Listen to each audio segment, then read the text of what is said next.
Muy buenas tardes, muchísimas gracias por venir. La conferencia de esta tarde se titula Primo Levi y Viktor Frankl, Testimonio, Barbarie y Sentido. Me ha parecido muy interesante reunir en una misma conferencia a estos dos grandes pensadores y supervivientes de la Shoah, puesto que lo que ellos cuentan en sus experiencias en el KZ realmente lo cuentan desde una perspectiva muy diferente. Me imagino que todos ustedes conocerán a Viktor Frankl y Primo Levi por sus libros más conocidos, El hombre en busca de sentido, que tiene muchos títulos, como vamos a ver, y Se questo è un uomo, si esto es un hombre. Pero ambos supervivientes escribieron muchos más libros, como vamos a ver. Viktor Frankl habla en sus experiencias de sentido, suprasentido y esperanza. Y Primo Levi es la voz de la conciencia moral, el testimonio y la memoria. Viktor Frankl fue un psiquiatra y neurólogo austríaco judío. Él es el fundador de la tercera escuela vienesa de psicoterapia, la logoterapia, después de la psicología individual de Adler y el psicoanálisis de Freud. Él fue superviviente de la Shoah y sobrevivió a Theresienstadt, Auschwitz, Kaufering III y Turkheim, dos subcampos de Dachau. Viktor Frankl perdió, a excepción de su hermana Estela, que emigró a tiempo a Australia, a toda su familia en la Shoah. Su padre murió en Theresienstadt en el 43, su madre murió en Auschwitz en octubre del 44, gaseada nada más llegar. Su hermano Walter murió posiblemente en el 43 en un subcampo de Auschwitz y su mujer Tilly murió justo después de la liberación en el 45 en Bergen-Belsen. Primo Levi es un químico y un escritor brillante italiano, nacido en Torino. Él fue superviviente de la Shoah y murió también en Torino de una muerte accidental. Yo creo firmemente que Primo Levi no se suicidó, como vamos a ver más adelante. Él fue capturado en diciembre del 43, tuvo una breve historia, una breve carrera partisana y fue llevado a Fossoli, al campo de tránsito de Fossoli, y luego fue deportado a Monowitz-Buna, que es Auschwitz III, ya en febrero del 44.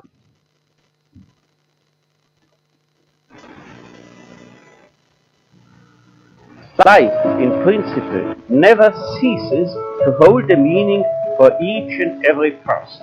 To the American public, though, he's best known to his book, Man's Search for Meaning.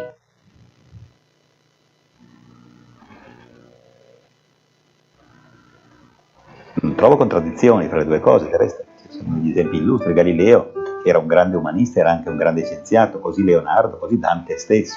Chimico e scrittore sono i due profili di Primo Levi, non in contraddizione, ma in continuo dialogo.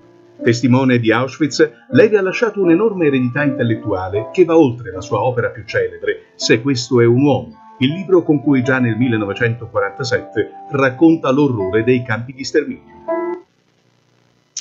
Voy a dividir esta conferencia en tres partes.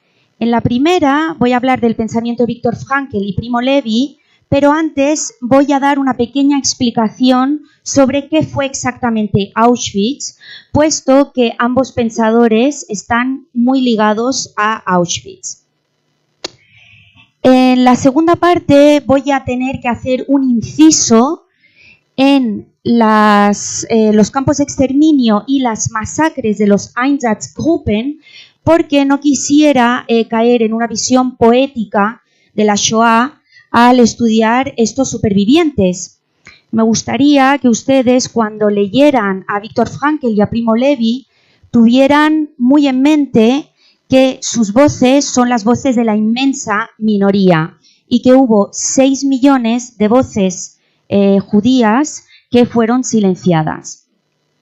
Y en la tercera parte voy a hacer una biografía comparada de ambos supervivientes. Auschwitz ha pasado a ser el paradigma de la Shoah. ¿Por qué? Primeramente porque en el gigantesco y monstruoso complejo de Auschwitz se encontraba Birkenau, que era propiamente el campo de exterminio, aunque también era campo de concentración. En Birkenau los alemanes exterminaron a 1 millón de víctimas judías, si bien hubo otros miles de otras víctimas. De todas maneras, Treblinka, que es otro campo de exterminio, en Treblinka murieron 925.000 víctimas judías. ¿Pero por qué Treblinka no es tan conocido y Auschwitz sí? Porque en Treblinka solo hubo 86 supervivientes. Y en Auschwitz, una vez ya en la caótica liquidación del campo, 58.000 prisioneros fueron evacuados y forzados a las marchas de la muerte. 15.000 murieron en las marchas de la muerte, como el amigo de Primo Levi, y también hubo 9.000 prisioneros enfermos que quedaron en el campo abandonados, pero entre ellos hubo varios miles de supervivientes.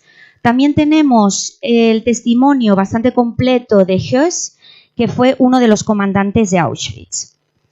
Entonces, cuando se habla de Auschwitz se suele un poquito mezclar todos los campos. Entonces, yo creo que es muy importante diferenciar. Auschwitz estaba compuesto por 3 campos principales: Stammlager, Birkenau y Monowitz o Monowitz-Buna. Auschwitz III, que fue donde estuvo Primo Levi. Viktor Frankl estuvo solo 4 días en Birkenau, como de pasada hacia el subcampo de Dachau. Aquí pueden ver Stammlager, Birkenau y Monowitz. De Birkenau a Monowitz había como 8 kilómetros.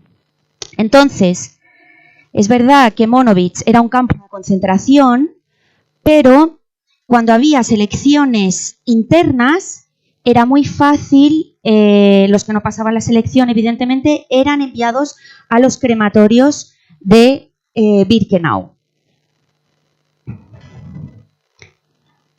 Además de esos 3 campos principales, hubo 44 o 45 subcampos, que en uno de ellos murió Walter, que fue el hermano de Viktor Frankl.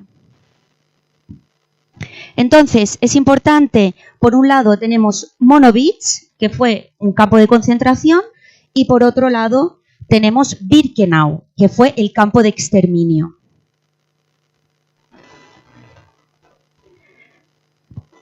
Bueno, vamos a pasar a Viktor Frankl.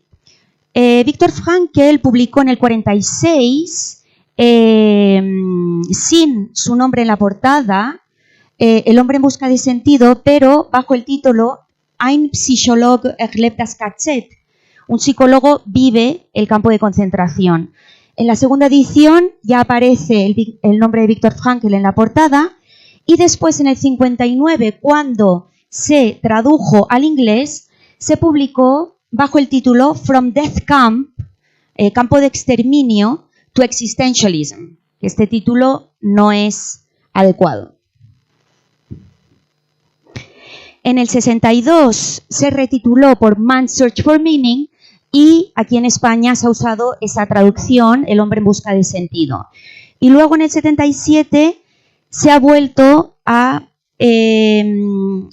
coger otro título, que es Trotzdem Ja zum Leben sagen, que es Y sin embargo decir sí a la vida, que es un título muy significativo. Viktor Frankl, además del hombre en busca de sentido, escribió muchas más obras. En la primera fundamenta la logoterapia, luego tiene una obra de teatro, Der unbewusste Gott la dedica a la dimensión suprahumana, de la que vamos a hablar más adelante. Tiene varios ensayos y conferencias muy interesantes, Y el último es una autobiografía cortita. Viktor Frankl considera que el ser humano es un ser en busca de sentido. Él traduce logos por sentido y afirma que somos seres en busca de sentido y que la vida tiene siempre sentido, sean cuales sean las circunstancias. Él dice que estamos compuestos de 3 dimensiones, la física, la psíquica y la espiritual, y la vida tiene siempre sentido a pesar de la tríada trágica de la vida, que es el dolor, la culpa y la muerte. No somos Homo sapiens, sino Homo patiens, unos seres que aguantamos el sufrimiento y que sabemos aprender de nuestro sufrimiento. Eso es una tesis que tiene mucho sentido en los campos de concentración para los supervivientes, pero no para las víctimas que murieron en los campos de exterminio. Él define el ser humano como libertad, responsabilidad, espiritualidad y búsqueda de sentido.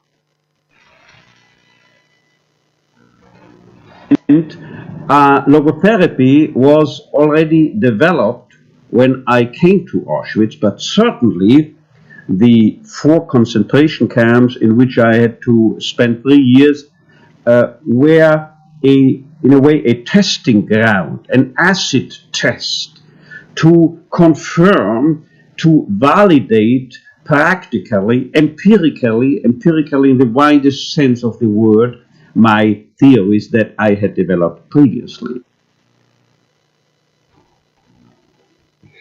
Viktor Frankl dice que hay 3 búsquedas de sentido. La primera es la más importante para la logoterapia, el sentido del aquí y del ahora, que podemos encontrar a través de nuestras acciones, lo que nos gusta hacer, a través del amor o de la contemplación, y la tesis más difícil, que es convirtiendo una tragedia inevitable en un triunfo interior. Entonces, esta tesis sirve mucho para el duelo, para una discapacidad, incluso para una enfermedad terminal, pero es una tesis impensable bajo las balas de los Einsatzgruppen o dentro de las cámaras de gas. Luego dice que también está la búsqueda por el sentido de la vida y por el sentido último, que sería ya la religión.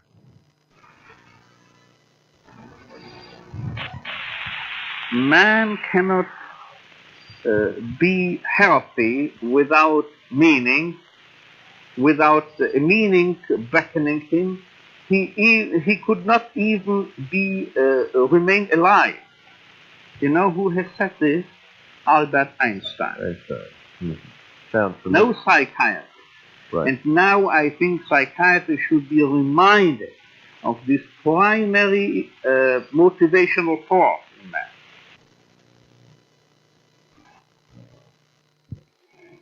Bueno, ahora pasamos a Primo Levi.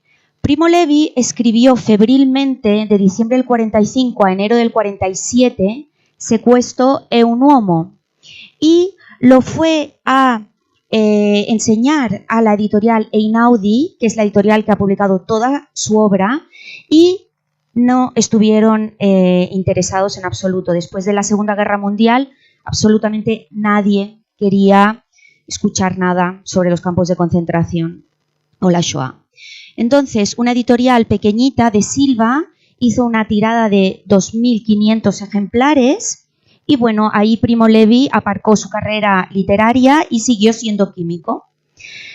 Pero en el 56 hubo una exposición sobre los deportados en Torino y ahí la editorial Einaudi sí que estuvo interesado en Sequestro e un uomo y tuvo una gran acogida, y en el 59 se tradujo al inglés If This Is a Man, y en Estados Unidos se tradujo por Survival in Auschwitz.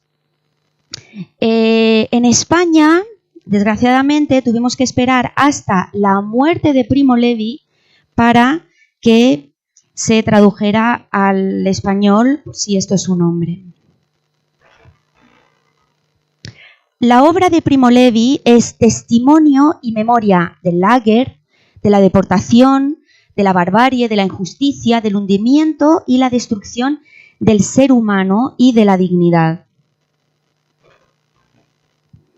Primo Levi escribe una poesía antes, al principio de su libro. Considerad si esto es un hombre que trabaja en el fango, en el barro, que no conoce la paz, que lucha por medio pan, que muere por un sí o por un no, la selección. Considerad si esta es una mujer, sin cabello y sin nombre, sin fuerza para recordar, y repetídselo a vuestros hijos.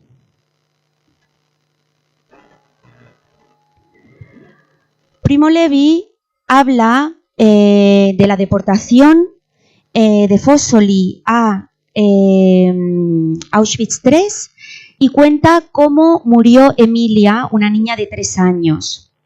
También dice que nuestro idioma no puede expresar esta destrucción y cuenta que un prisionero le dijo, una vez ya pasada la selección, que tenía que caminar derecho, simplemente por dignidad. También él dice en una entrevista, y en eso es totalmente diferente de Viktor Frankl, si existe Auschwitz, no puede existir Dios. Además de ese puesto de un uomo, Primo Levi escribió La Tregua, que es el viaje de vuelta a Italia por un recorrido laberíntico después de Auschwitz.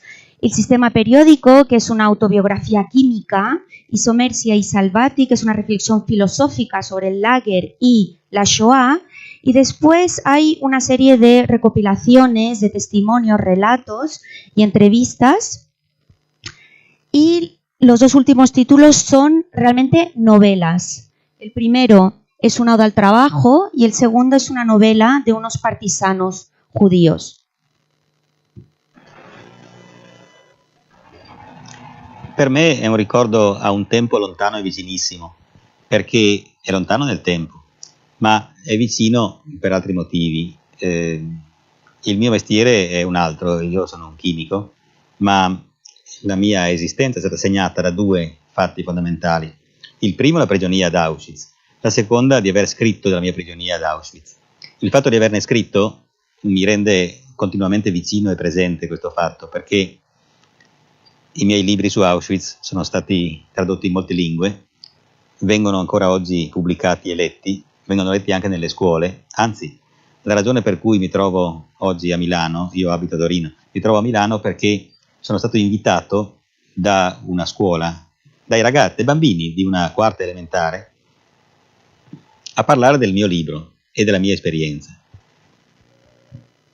Para Primo Levi era muy importante que la gente, incluso los niños, no se olvidaran de la barbarie. La dimensión suprahumana frankliana es un concepto muy interesante porque para Viktor Frankl, en la dimensión suprahumana, que es la dimensión divina, incluso el sufrimiento de las víctimas de la Shoah tiene que tener algún sentido. La fe de Viktor Frankl es una fe incondicional. Él dijo, God is not dead, not even after Auschwitz. Dios no ha muerto incluso después de Auschwitz. Y aunque hayan muerto, hayan sido exterminados 6 millones de víctimas judías, él apuesta por su Dios. But I would not share the opinion of, say, Jean-Paul Sartre, who said we have to accept and to shoulder courageously, heroically, the absolute meaninglessness of our lives. But what I think is rather that what we have to accept is the incapacity of our humanness, the incapacity to recognize the ultimate meaning in intellectual or merely rational terms. This is the only thing we have to accept. But still, we may believe in ultimate meaning. En cambio, Primo Levi es muy crítico con Dios y cuenta que en una selección en Monowitz, en octubre del 44, una selección interna, él tuvo la debilidad, casi rezó, pero dice que no se cambian las reglas al final de la jugada. Entonces cuenta que después de la selección, el viejo Kuhn estaba orando y que Kuhn da gracias a Dios porque no ha sido seleccionado. Y Primo Levi dice, pero no se da cuenta que en la litera de al lado está Beppo el griego, que tiene 20 años y que pasado mañana va a ir al gas y lo sabe. Si yo fuera Dios, escupiría al suelo la plegaria de Kuhn.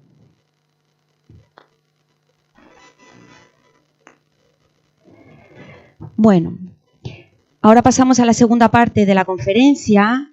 La Shoah, la destrucción del pueblo judío europeo, terriblemente planeada y eficazmente y meticulosamente llevada a cabo por los alemanes, es realmente un punto de inflexión en la historia de la teología, la filosofía y de la humanidad. Es verdad que Alemania tuvo colaboradores, pero no hay que olvidar que el Holocausto es un producto made in Germany.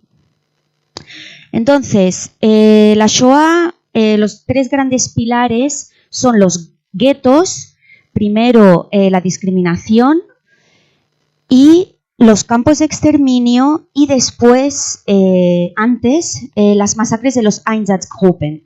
Yo no voy a entrar en los guetos, pero sí que voy a hablar de los campos de exterminio y las masacres de los Einsatzgruppen para diferenciar mucho estas víctimas de las víctimas de los campos de concentración. Hubo 6 campos de exterminio alemanes, Birkenau con 1 millón de víctimas judías, Treblinka II, 925.000 víctimas judías, Beauzet, de 450.000 a 600.000 víctimas judías, Sobibor, 250.000 víctimas judías, Chelmno, 200.000 víctimas judías, y Majdanek, que fue un campo híbrido, 60.000 víctimas judías. Sé que también hubo algunas miles de víctimas no judías, pero es muy importante señalar que los 6 campos de exterminio, a lo mejor Majdanek no tanto, pero los otros 5 sí, fueron estaban destinados a la población judía. En Auschwitz-Birkenau, como ustedes saben, se usaba Zyklon B, un gas ácido prúsico, hidrógeno de cianuro, y también se usó en Majdanek. Y entre Treblinka II, Beauzet, Sobibor se usó monóxido de carbono, pero en tanques, en camiones, como gas de escape, y Chelmno no tuvo cámaras de gas, sino camiones de gas. Aquí vemos las deportaciones a los principales campos de exterminio. No sé si lo pueden ver bien, pero ahí está Fossoli, el recorrido que hizo Primo Levi, Fossoli a Auschwitz. Está Fossoli a Auschwitz. Y más arriba está Theresienstadt, que fue el recorrido que hizo Viktor Frankl. Aquí hay una foto de Birkenau y he puesto Der Totenmutter porque Viktor Frankl dedica al hombre en busca de sentido a su madre gaseada in Birkenau. Dove andavate? Qual era la vostra destinazione? Noi non sapevamo praticamente nulla. Avevamo visto alla stazione di Fossoli il cartello con la destinazione sui vagoni, con sopra scarabocchiato Auschwitz, ma non sapevamo dove fosse. Abbiamo creduto che fosse Austerlitz, pensavamo ma sarà qualche parte in Boemia.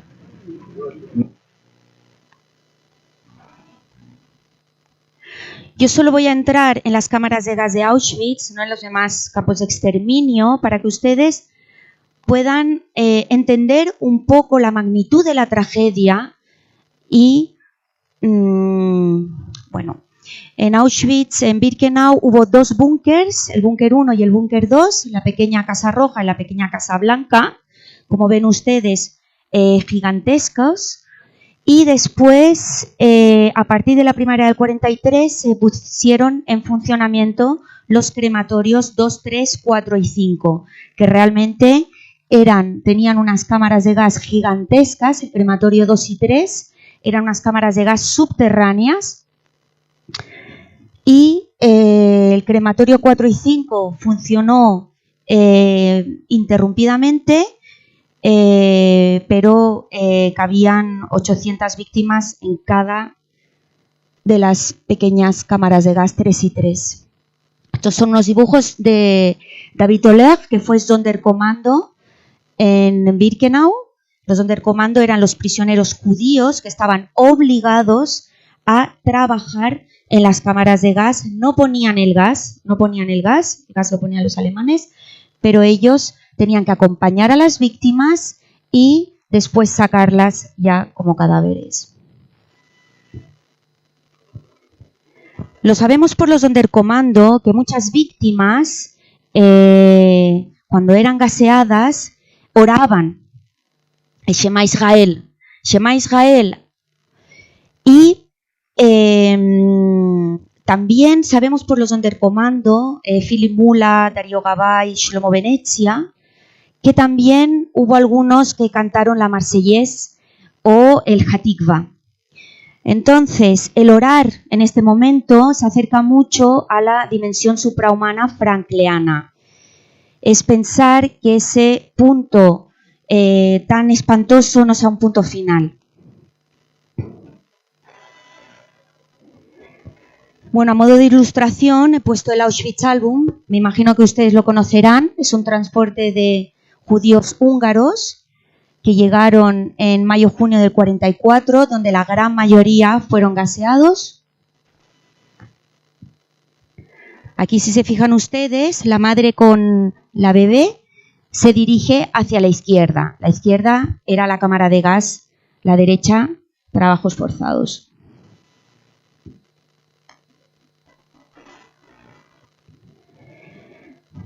Y aquí, para no solo poner de Auschwitz, los niños judíos del gueto de Lodz siendo deportados a Chelmno, después una deportación hacia Beauzet, una deportación de judíos holandeses también hacia Auschwitz, y mujeres y niños judíos del gueto en Polonia siendo deportados a Treblinka.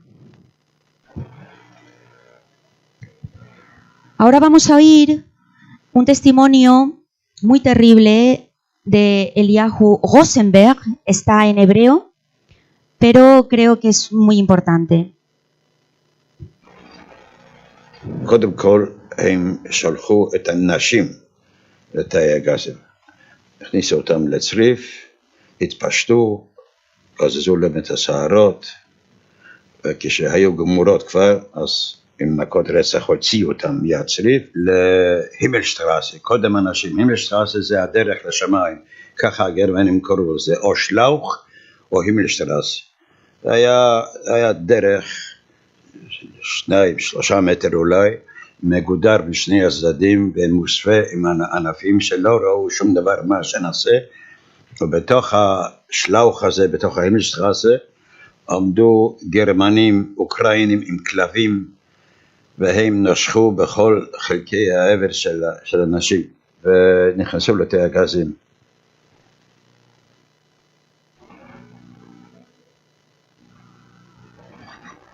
הגז בפנים לא היה ציקלון כמו בבירקנאו, אלא פשוט מאוד ממנוע רוסי, מטנק רוסי, אז זה הריל, חנק את האנשים אחרי 25 דקות, כולם היו נחנקים.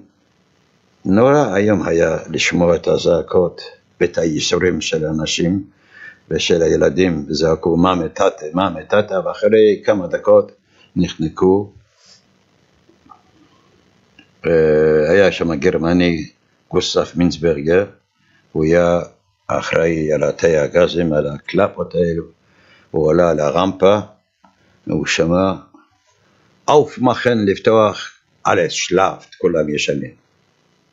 מתי שפתחנו את הדלת הזאת, בפנים היה בערך, אני אומר בערך 400 איש, 350 כולל הילדים. הם היו כולם עומדים, וכשפתחנו הדלת הראשונים נפלו, ואחר כך היה לנו יותר קל להוציא אותם.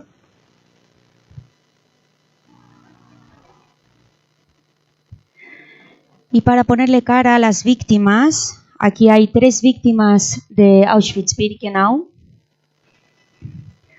3 de Treblinka, muchas víctimas no tenemos ni fotografía, 3 de Beutzetz, 3 de Sobibor, 3 de Chelmno y 3 de Majdanek.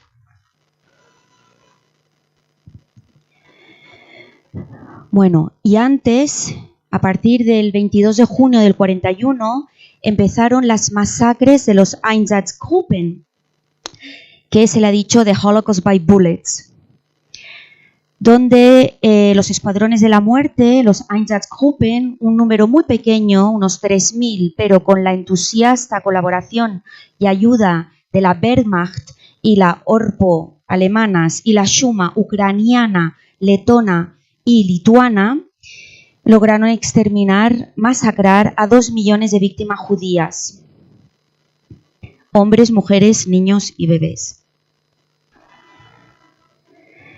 Supongo que ustedes conocerán la masacre de Babi Yar, el día de Yom Kippur, en 2 días, 29 y 30 de septiembre del 41, los Einsatzgruppen masacraron a 33.771 hombres, mujeres y niños judíos. Estas son algunas de las víctimas.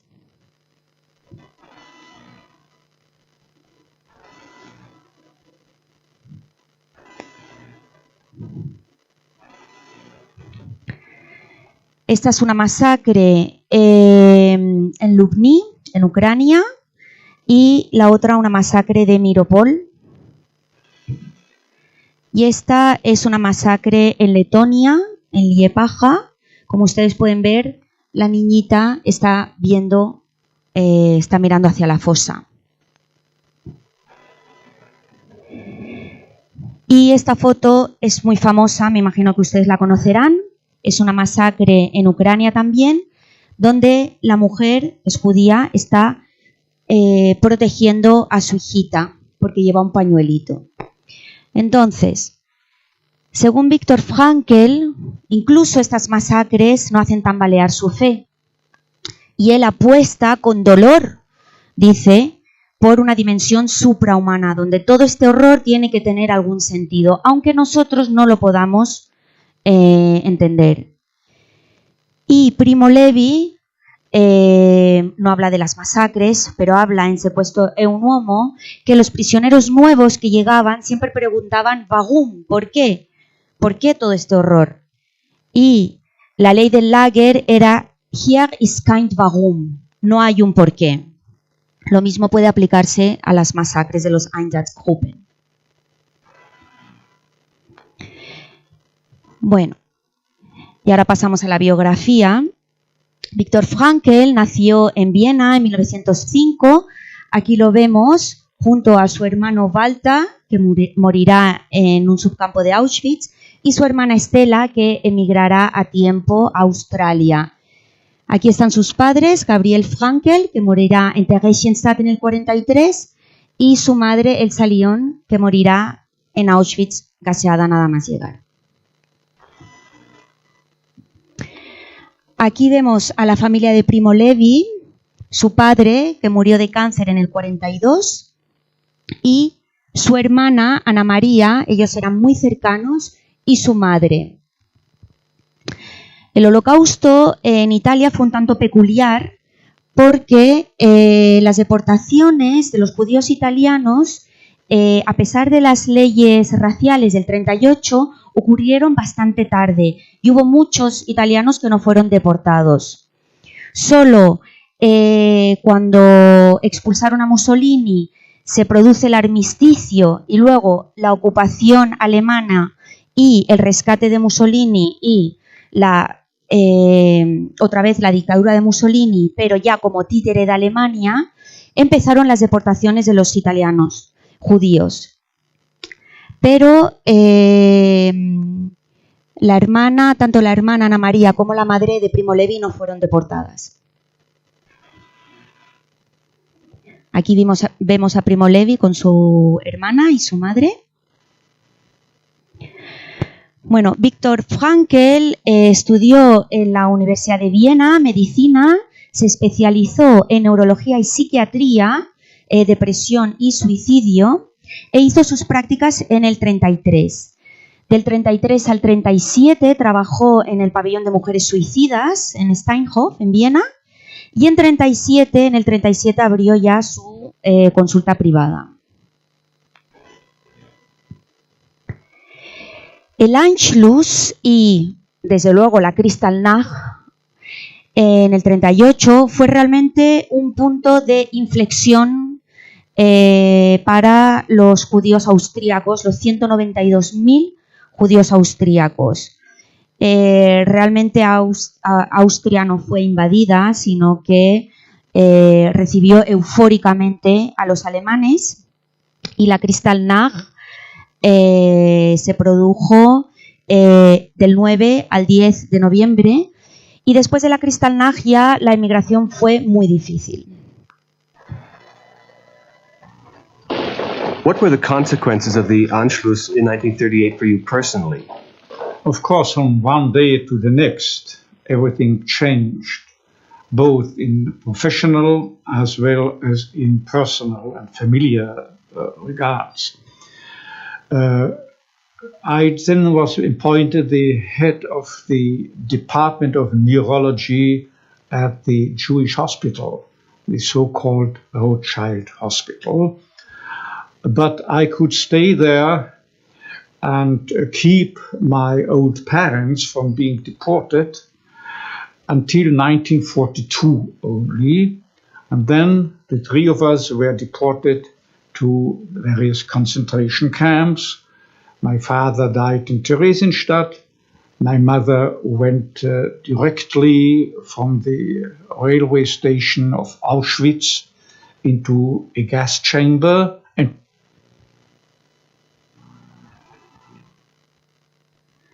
las leyes raciales en Italia en noviembre del 38 fueron muy discriminatorias. A los judíos se les prohibía estudiar en la universidad, trabajar en la banca, ser parte del ejército.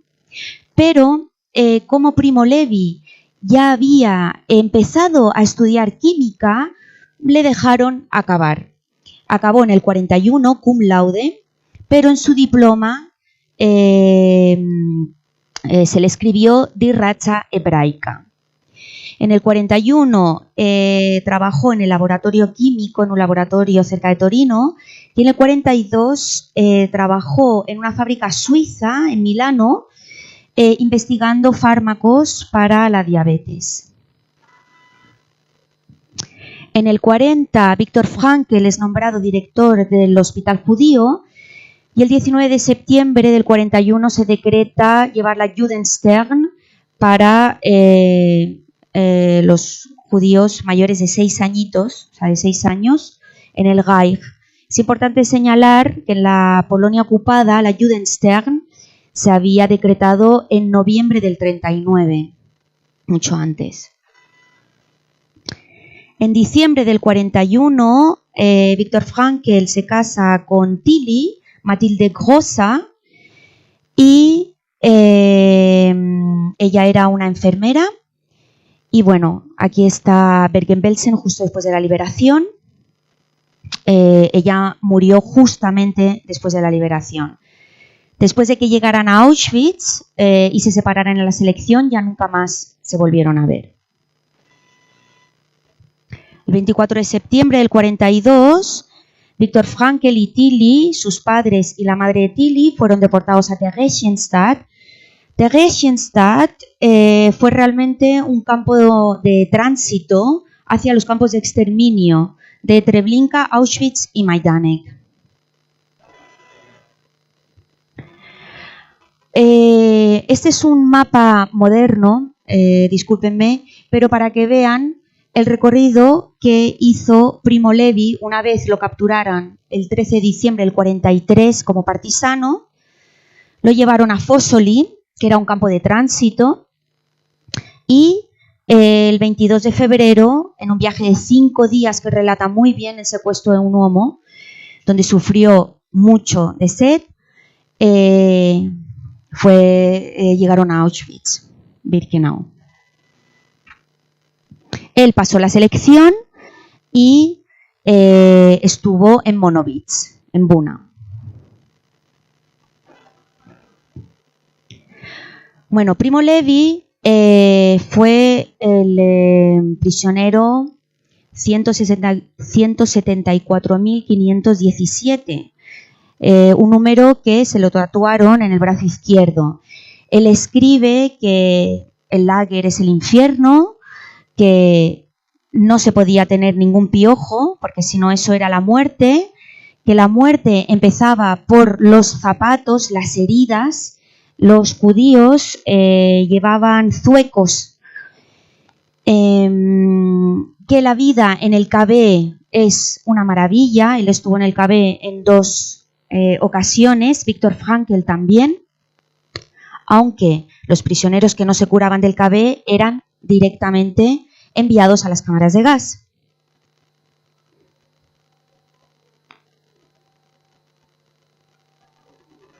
Sí, el KB es la enfermería.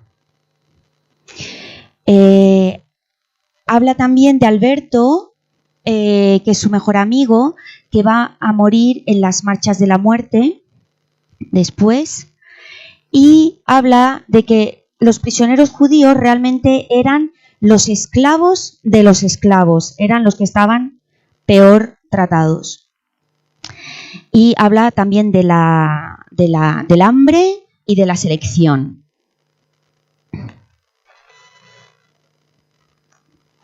El 19 de octubre del 44, en el transporte ES de 1.500 hombres, mujeres y niños, Frankl y Tilly fueron transferidos de Theresienstadt a Auschwitz-Birkenau.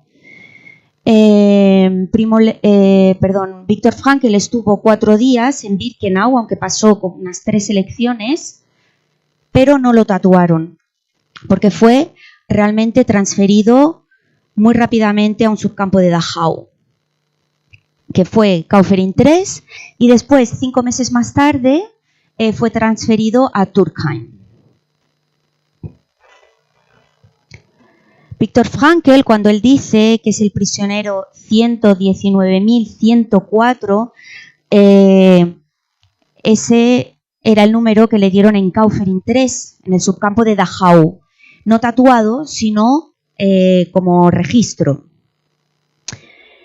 El hombre en busca de sentido es un tanto nebuloso en cuanto a autobiografía. Viktor Frankl mezcla Theresienstadt, un poquito de Auschwitz cuando habla de la selección, y después mayoritariamente habla de los 2 subcampos de Dachau. Pero él avisa al principio que él va a hablar del campo de concentración desde una perspectiva interna. Habla de la lucha por el pan, de la apatía, del hambre, incluso del arte. En el KZ dice que había un capo que era muy, muy violento, pero que escribía poemas de amor. Y también habla del humor en el lager y de la libertad interior. Y dice, al final, se pregunta qué es el hombre, qué es el ser humano. Es el ser que construyó las cámaras de gas, pero que también es el ser que fue a las cámaras de gas derecho y con una oración en los labios.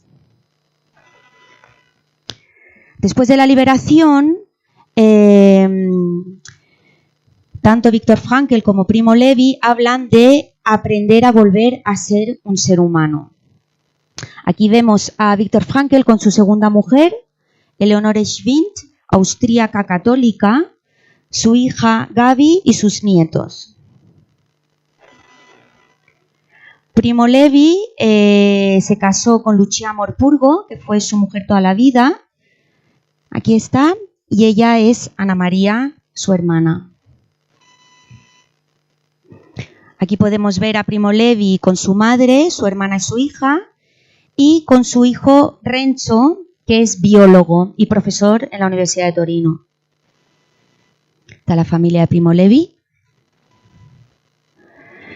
Bueno, entonces, así como las tesis de la búsqueda por el sentido tal vez son problemáticas en los campos de exterminio y bajo las balas de los Einsatzgruppen, realmente la búsqueda por el sentido sí que es un antídoto contra la depresión y el suicidio. Y para Frankl, el suicidio nunca está justificado porque la vida siempre tiene valor y sentido. Y también, claro, el suicidio imposibilita que podamos crecer a través de nuestro propio sufrimiento. Él compara al suicida con un jugador de ajedrez que al final de una partida difícil decidiera tirar el tablero por los aires. Y sostiene que el suicida es valiente con la muerte, pero cobarde con la vida. Entonces, la muerte de Primo Levi, yo creo firmemente que fue una muerte accidental, no un suicidio. Sé que hay grandes biógrafos de Primo Levi que afirman que Primo Levi se suicidó, pero como dice Gambetta, la cuestión no es si Primo Levi se suicidó o no, la cuestión es cómo es posible que siga existiendo este mito del suicidio de Primo Levi cuando todo apunta a que Primo Levi no se suicidó. Porque él se cayó por las escaleras, por el hueco de las escaleras, había sido operado y le dijo a su doctor que sufría de mareos. Justo antes de caer había hablado con la enfermera que cuidaba a su madre, entonces es muy extraño hacer un cambio de hablar de una manera normal a tener una actitud suicida. Y también un químico tan brillante como Primo Levi, si hubiera querido suicidarse, hubiera podido escoger un veneno, el arsénico, por ejemplo, y no caerse por las escaleras, morir instantáneamente con el cráneo reventado. Sí que hubo supervivientes que sí se suicidaron. Jean Améry, por ejemplo, él escribió las palabras más lúcidas sobre la culpa colectiva y el suicidio y fue uno de los primeros en decir que el antisionismo es el nuevo antisemitismo, hecho que tristemente hemos podido constatar después de las monstruosas masacres del 7 de octubre y del vergonzoso creciente antisemitismo global. Richard Glatzer fue Sonderkommando en Treblinka y 13 días después de la muerte de su mujer se suicidó tirándose por la ventana. Y desgraciadamente dejó inconclusa una maqueta de Treblinka. Vamos a oír a Primo Levi definiéndose a sí mismo como una persona que ama la vida. Penso di essere una persona onesta, di amare la vita, di amare i miei simili, di trovare piacere nell'amare i miei simili. Stranamente questo contrasta un po' con la mia esperienza ex prigioniero, ma devo constatare che è così. Y aquí como una persona muy optimista. Io sono ottimista per costituzione, non per scelta, preferisco essere ottimista, so che essendo ottimisti si vive meglio, so anche che può anche essere molto sciocco essere ottimisti, nel senso che non si indovina, si sbaglia nell'indovinare, però ai fini dell'agire, del prendere decisioni, direi che tutto compreso essere ottimisti è meglio.